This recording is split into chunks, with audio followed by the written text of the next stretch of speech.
Hello, I am Dr. Loren M. Hill, your academic career coach, and I'm here today with Dr. Gregory Pennington.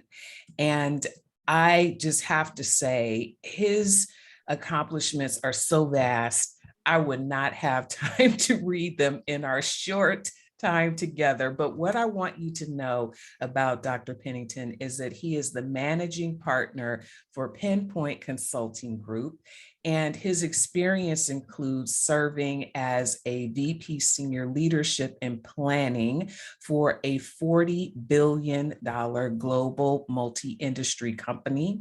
He is also an experienced coach. He's served in a number of leadership positions, and really his mission and goal and passion is around developing leaders and increasing leadership skills. And he has a very unique way of doing that. And if you follow his social media, you'll see that he's always linking, well-known historical figures and talking about their leadership skills. And so it is my great pleasure to have Dr. Pennington with us today, and we're in for a great treat. Welcome. Well, thank you, Dr. Hill, Loren. It is my pleasure to be here with you and whoever is listening in on this conversation. Hopefully they get something out of it. I just enjoy having a chance to connect with you. Thank you. Thank you. So let's just go into this idea about preparing leaders. Tell us your philosophy about preparing leaders, because it's interesting to me that people are hired for leadership positions, or we call people leaders. I think that we all are leaders, but some of us maybe do it a bit better than others. What are your thoughts about that? No, that's a helpful starting point, because I think, it all begins for me about what do we mean by leadership. And as you were saying, I really think of it more as working with how to get people to be more effective influencing others. And so by title, certainly we talk about leaders, but I think by behavior and by intention, it's really in that space of what do you do intentionally that influences the way other people feel, think, and what they do. And probably there's a caveat there that it has some element of a positive outcome to it. So I think that's really the focus for me: how to be more effective on your leadership, not necessarily by title, but leadership in general. And I do think there's a little piece in there that's a core piece, and that is, how do you get stuff done through others? And so that's, to me, it's really the starting point about what do you mean by leadership, and what's your passionate hook about being better at it. And that's sort of the starting point. And then I think for me, the other quick piece on a framework, if you will, is I think it's an interesting balance between, based on what other people say about leadership effectiveness, where do I have some strengths that I can better leverage or further expand or apply? And then where do I have some gaps that might be beneficial for me to close? Now, the first part of what I just said is also interesting in that it's based on what other people say, where are my strengths, where are my gaps? Because I think there's this ongoing opportunity for us to say, interesting suit, interesting, bag in the window there. I wonder what it would look like, on my arm, on my shoulders. So that's some of the real work for me, is how do you do this in a way that includes putting your signature on getting work done through others or influencing others. Great point to start with in terms of defining it, right? Yeah. Because oftentimes we're in these spaces, or we hear these terms bantered about: leadership, leader of love. And so having some common knowledge about what it means and what that sort of equates to is helpful. So what about the state that we're in now, right? The environment that we're in now, where we have been dealing with a pandemic. There are a lot of global issues going on, and someone in a leadership position, by their job title, if you will, Yeah. may be feeling overwhelmed or not knowing how to lead. What about that state, and what Sure. can we offer? Yeah, no, I think everything is done in context. You're absolutely right. So if you were to say, what does it mean about leadership in a uh, for-profit large corporation? What does it mean about leadership in a not-for-profit, smaller group? What does it mean for leadership in the academy and higher education, for instance? All of it still is within in context. And part of the context, if I'm going from the broad to the more narrow, is in the world, what's going on. And I think there's an element in there, Dr. Hill, around what difference does this organization make? I mean, and some of that's personal, and hopefully it's broader than that. But I've signed up to have some influence, have some impact. But then on my way to work, I ran into somebody who did whatever, you fill in the blanks, or Right. while I was sitting there preparing for my presentation to the board, or sitting there preparing for my opening remarks for the faculty senate, something on the news said this world is burning. So it's there's some contextualizing of what goes on. I think for me, and we've all had perhaps more opportunities in the last couple of years than we wanted to wrestle with that. But I think for me, those leaders that really do have some clarity about their personal mission, their personal purpose, and then the organization's mission and purpose. And then there's another piece in there that I would say is, what difference do you make? So even if the organization, and I won't do all the details, they're just for timing, but if I have this little hint that the organization I'm a part of is just going through the motions, not paying attention to the chaos around us, and I think that the reason why I've joined this organization, classroom, running some manufacturing plant, wherever it is that I not only want to push out the product, students or widgets, but I also think it contributes to the world. And if I think there's a little gap in there, then I think part of the question, like looking in the mirror, is now that you see it and now that you know there's a gap, what difference are you going to make? How much noise are you going to make, or how much of a ripple of change you're going to make to move forward? So I think of that in the broad sense, but and also to your point about just the personal exhaustion, everyone is exhausted by that. So for me, it's a bit of a reminder too that on that list of leadership factors that make you more effective. So we got this long list of, I don't know, agility, reading people, all that stuff. There's an interesting additional piece there, which is this psychological balance and physical balance. And depending upon where you are, actually, I don't know if this is probably true regardless of where you are. In addition to physical balance, fiscal balance. Mm-hmm. Just think for a moment, you and me and others listening. I've made some decisions, I think, in hindsight. I probably came out that way on my behavior because I still have two kids in college, Mm-hmm. Mm-hmm. right? And now, on a similar incident like that, I can say, I ain't going that direction. And if that means it's going to cost me X amount of money or dollars or comfort or position, in the long run, I'd rather be on my mission than on my margin right now. So Yes, yes. I love these points that you're making, because you and I coach people all the time.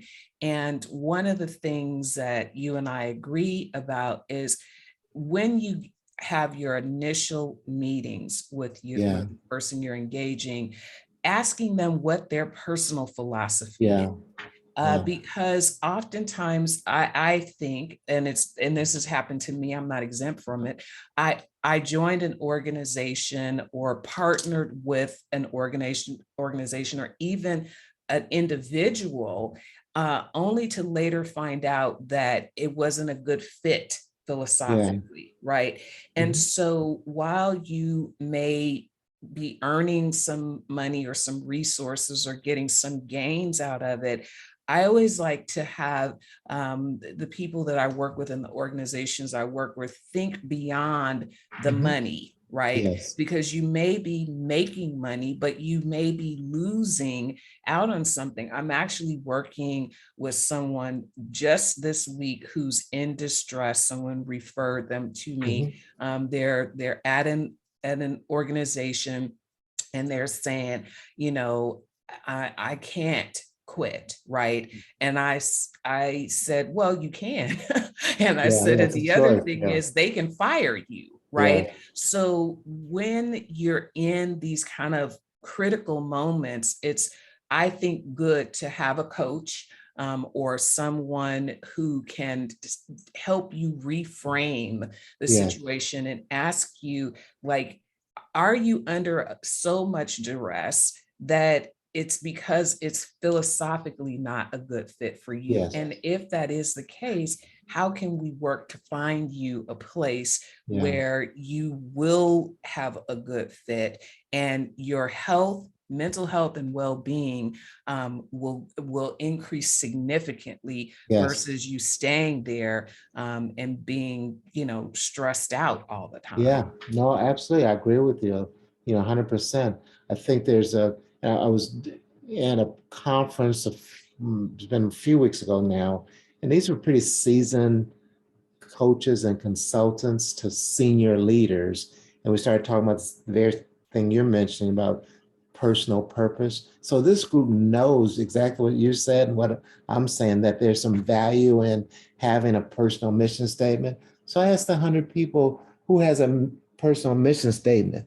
I was shocked at the small number of people who had it. And I just um, you know, reprimanded them that how many times you tell senior executives they need personal mission statements and you don't have it as a coach, right? Right, And right. then the few that did have it, I asked, well, is it written out? I mean, could you recite it right now? Did you Yes. post it? Is it somewhere where others will see? So there's a real value of that exercise of clarifying what's my heart in this, what's my real passion viscerally about the things that I do.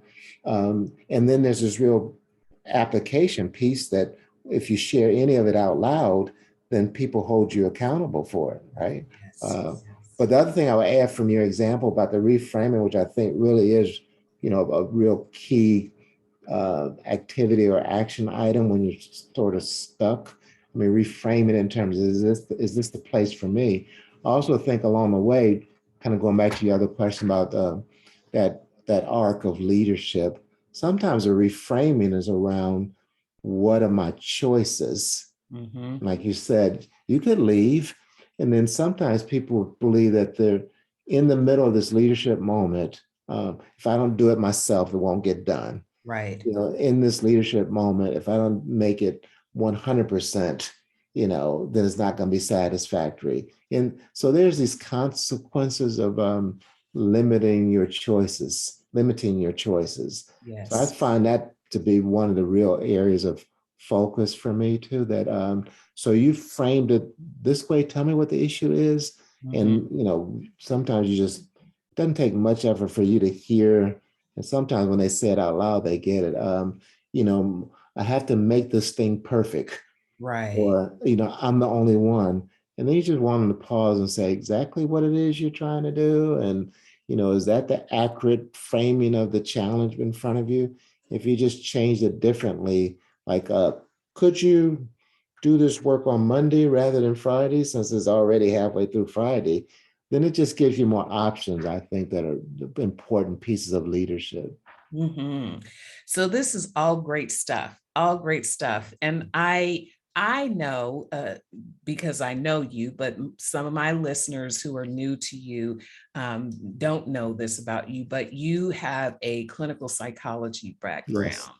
Yes. And so I'm always interested in coaches and clinicians. And there's a few of us who are sort of unicorns Yep. in that we have a clinical background and then we have this coaching background. And I always think that I love clinicians and I love coaches, and I love even more those of us who've been able to sort of blend those and help our clients. And Yeah. I think it's important when someone's looking for someone to support them to make sure that, again, it's a good fit, right? Sure. And so you and I don't coach everybody. And I think one of the Right. challenges that we've been facing sort of as a society, and probably in the last 10 years or so, is everybody is a coach, Mhm. right? And Yeah. so the other part of it is, the good thing is a lot of people want coaches because they Sure. either celebrities have had them or they may know someone who's had them.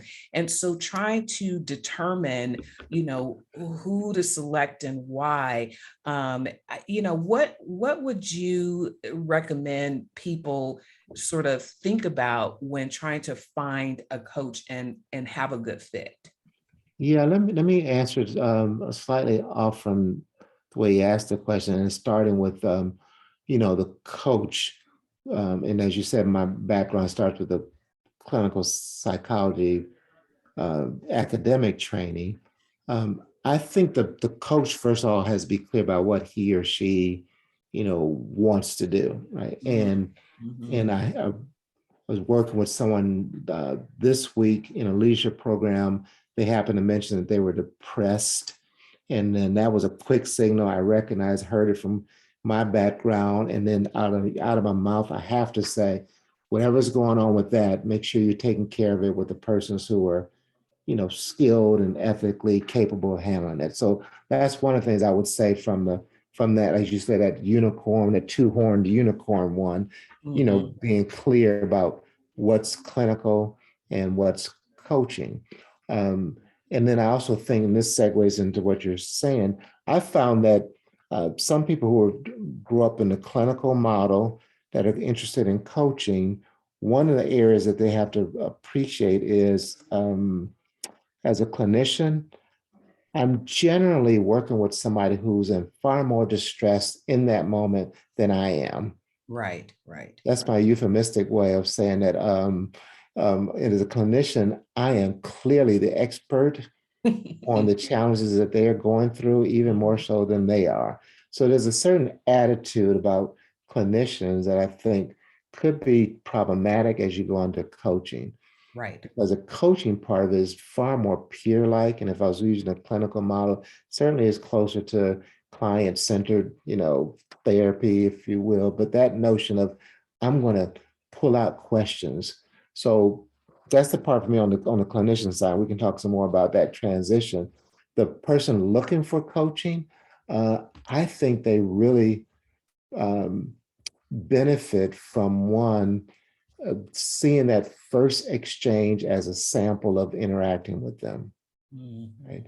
So you could say, be clear as a growing leader of what you need or what your style is. I'm pretty direct. Someone already told me that I need to be less direct, so I need somebody who is tough enough for me to get the message through to me. I can predetermine in advance what I'm looking for, but I always tell people that yes, you want to be clear about what do you expect from a coach, not only area wise and style wise, uh, and also what was your experience talking with him or her initially. Mhm. So that's a tactical piece. If you're looking for coaches, try to get two or three. Very different than clinicians, right? So we don't tell people to go sample. We say give you three choices, but it's not like you're going in and sampling them. It is on the coaching side. I think that first meeting should be the first coaching session, whether you're Mhm. getting paid for it or not. Mhm. And I do think there's kind of this range of do I need somebody who has expertise in my area? I mean, have I taught in the classroom that enables me to, coach faculty members? There's some situations where that's really important because you want the coach to know that that stuff that you're implying doesn't work in my contextual environment, right? And there's some situations where you're saying that I've already worked through some of the obvious examples and solutions from other academicians or other, corporate people. I actually benefit from somebody who's been outside of my industry. So that's a little bit of a moving target about, do I want somebody who has a context about me?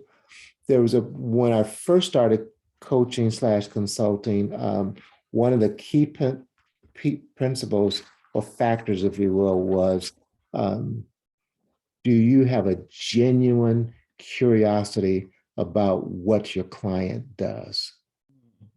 And that would be probably the centerpiece to me. Even if I don't know a thing about nuclear industry, or I don't, a few years ago, arguably, I didn't know a thing about higher ed. I know a lot more now. But if I didn't know it, um, and you were looking for a coach, did you believe that I really, really, really, really do want to understand how does this work where you are? Mhm. Give me an idea what's going on. And so there's that part to me would be one of the more critical pieces, a genuine curiosity about the situation in which I'm working. And then, the right kind of reading of what we said a couple of times earlier. Are you trying to factor into this your knowledge about what others have done and your read about what I'm capable of, interested in, willing to do?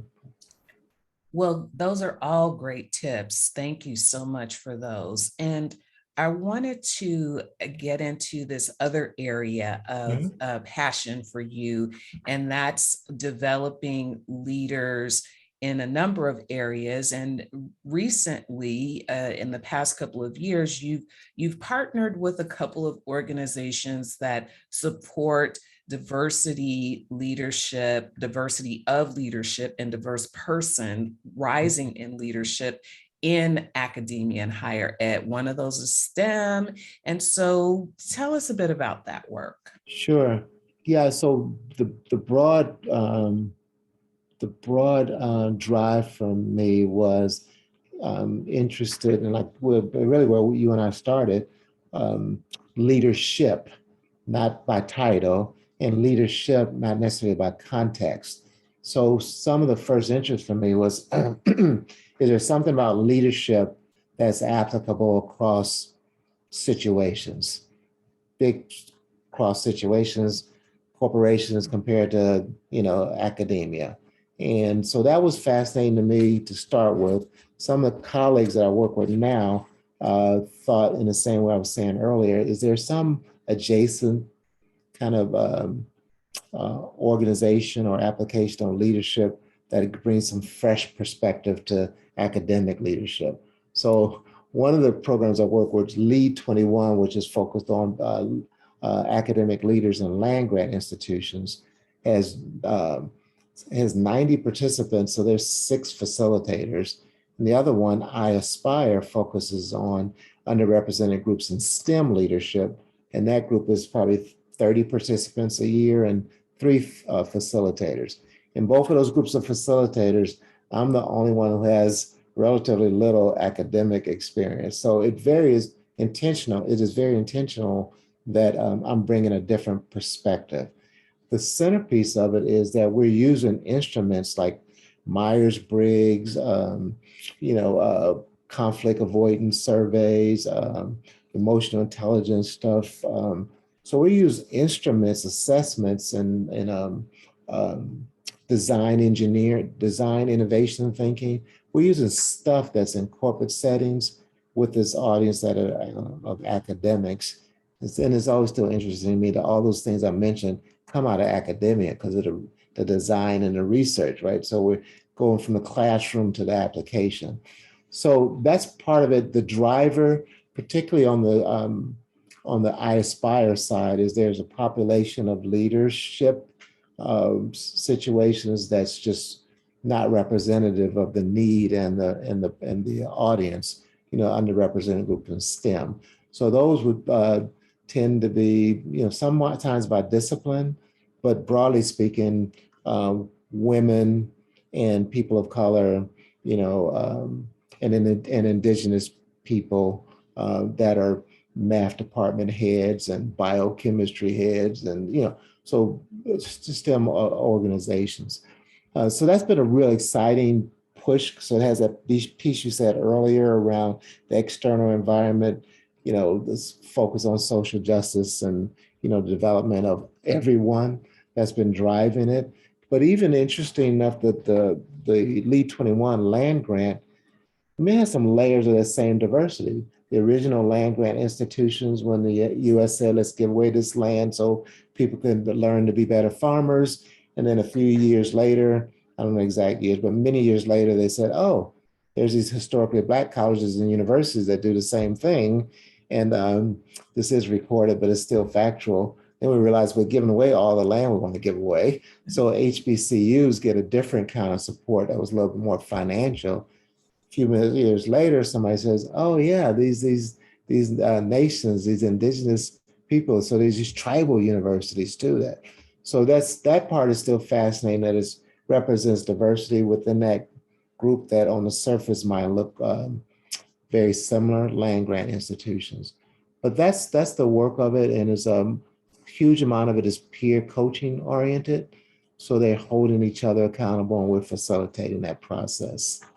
So what I really, really like about these initiatives, and there aren't a lot out there, but the few more that are, is that I always have the position that academia, higher ed specifically, is a business, right? It's its industry. So for folks to think, oh, we can run this school, like whatever that means, and not have a business mindset is really, I think, an error in thinking. Yeah. So preparing leaders to lead their department or lead their school or lead you talk about the Department of Engineering or the School of Engineering or the university, and you haven't prepared people for the administrative aspects of it,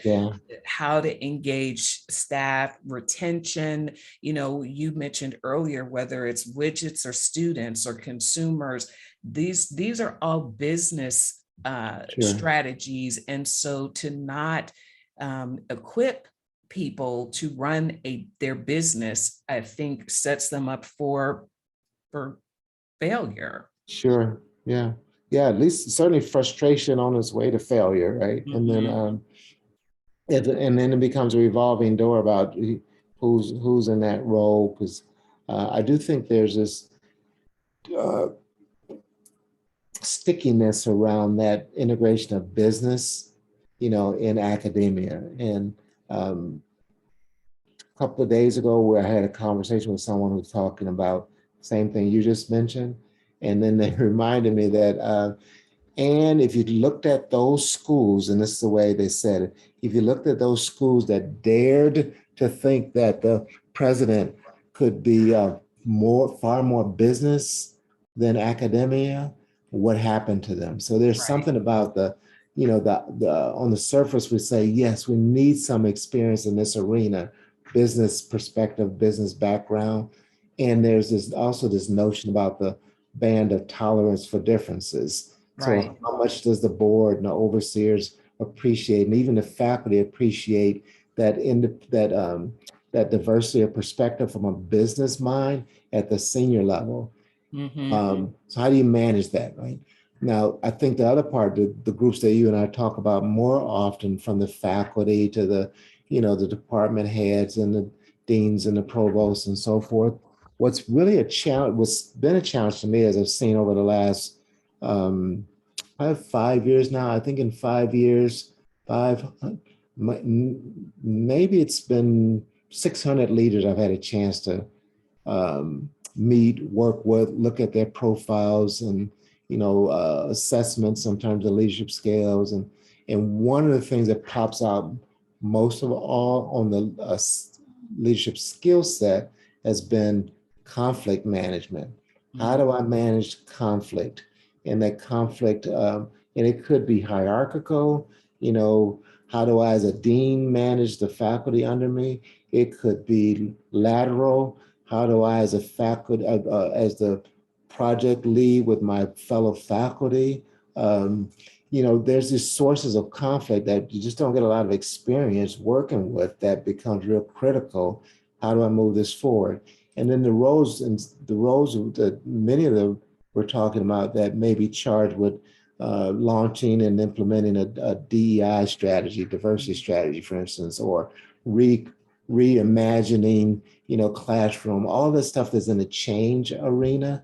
And that becomes another consistent theme that pops up in these programs. How do I, one, see the vision, two, articulate the vision, three, manage the process of change with all the resistance that comes into play along the way of doing that.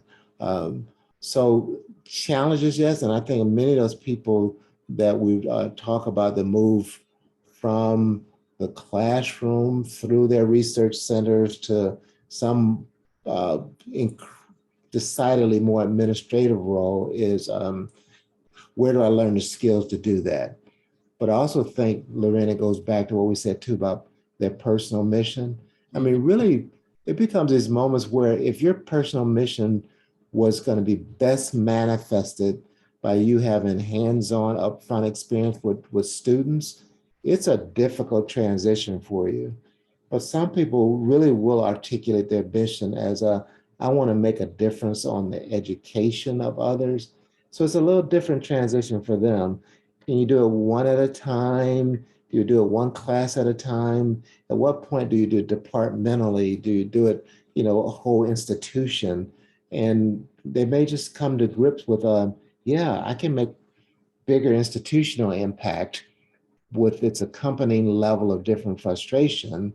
Um, but that may be a trade-off that some of them really wrestle with about, I still want to be, looking at the test tube with a student or, reading the papers and so forth. So, Well, that is true. And I think that that goes back to really knowing yourself and yeah, what you like to do, or sort of what makes your eyes light up.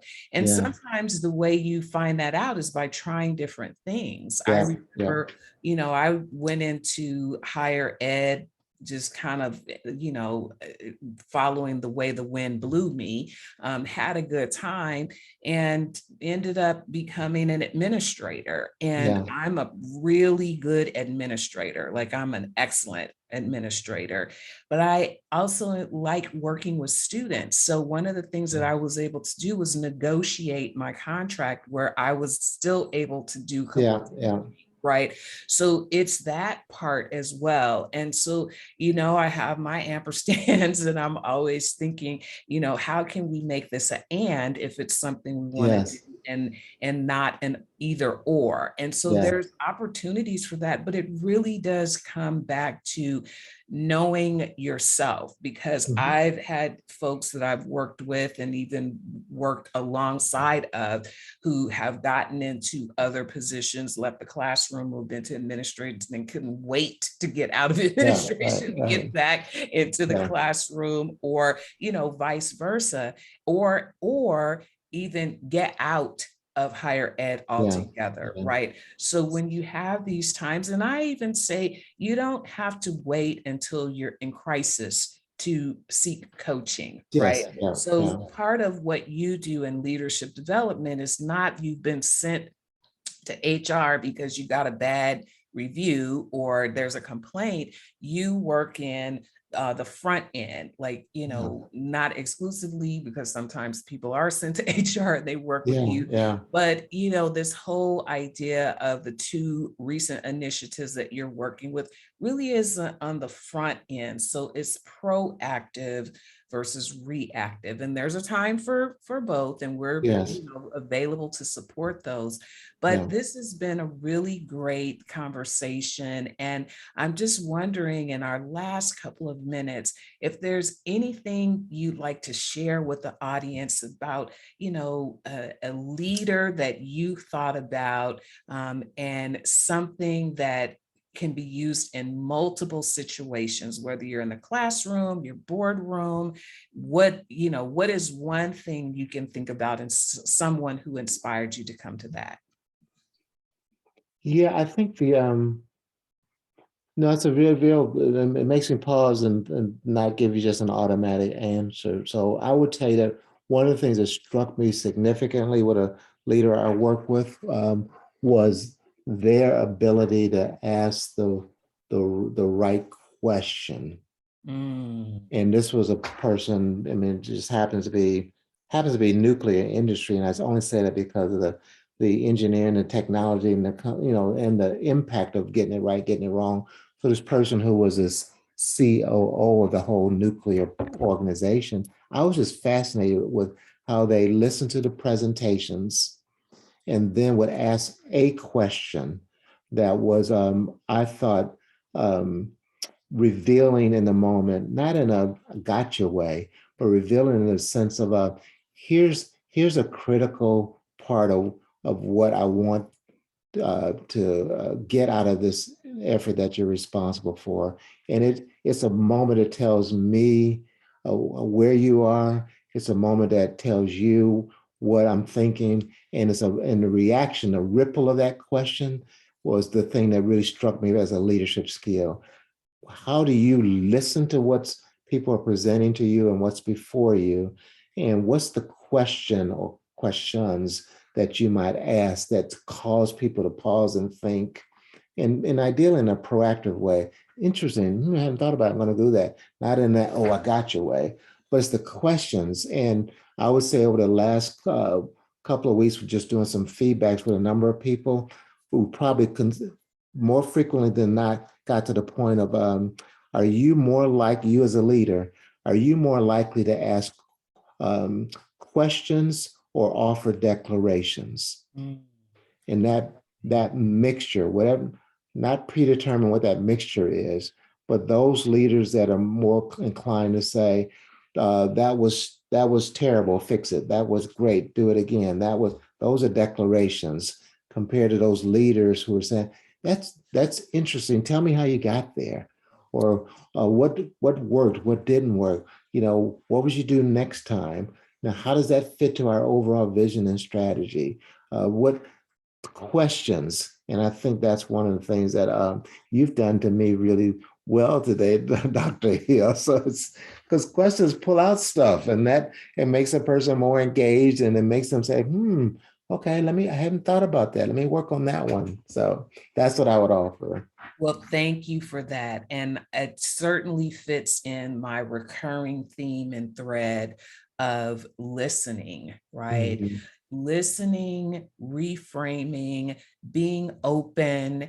You may be in crisis or you may not be, but really just being open to new Yeah, information and engagement, because the more open we are, I think the more we grow. yeah, yeah, exactly. I agree with you. Well, thank you again so much, Dr. Pennington. And how can people get in touch with you? Well, I'm one of the most Googleable people out there. Right? So if you said Gregory Pennington, PhD, you're going to find a bunch of stuff. But more officially, my company name, as you mentioned before, is Pennpoint Consulting Group. So if you did www.pennpointconsultinggroup.com, that'll take you to a boatload of stuff. Yes, it will. And we will provide the links. And I agree. If you Google him, you're going to get all sorts of stuff. So my hope is that you will do that and that you will follow him on social media, just like I hope you're already doing with me. Be sure to share this episode, like and subscribe to us. And we look forward to the next time we're together. Thank you, Dr. Thank Pennington. you, Dr. Hill. Pleasure.